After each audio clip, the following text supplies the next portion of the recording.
Le cerveau humain a du mal à traiter la négation. Par exemple, si je vous demande de ne pas penser à un éléphant, il est inévitable que vous y pensiez. Cela montre que nous renforçons souvent les idées lorsque nous les formulons négativement.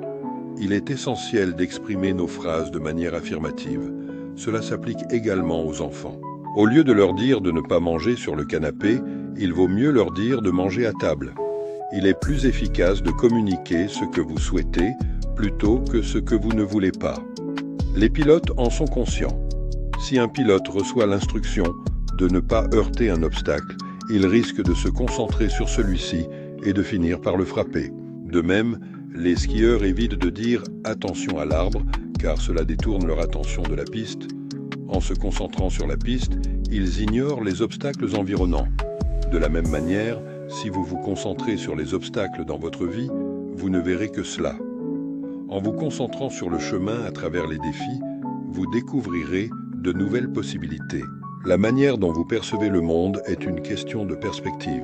Formulez vos pensées et vos demandes de manière positive. Pourquoi? Le cerveau préfère le positif. Notre cerveau est naturellement attiré par les informations positives.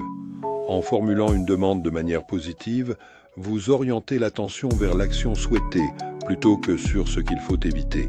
Évitez l'effet rebond. Lorsque vous dites à quelqu'un de ne pas faire quelque chose, vous mettez l'idée dans sa tête.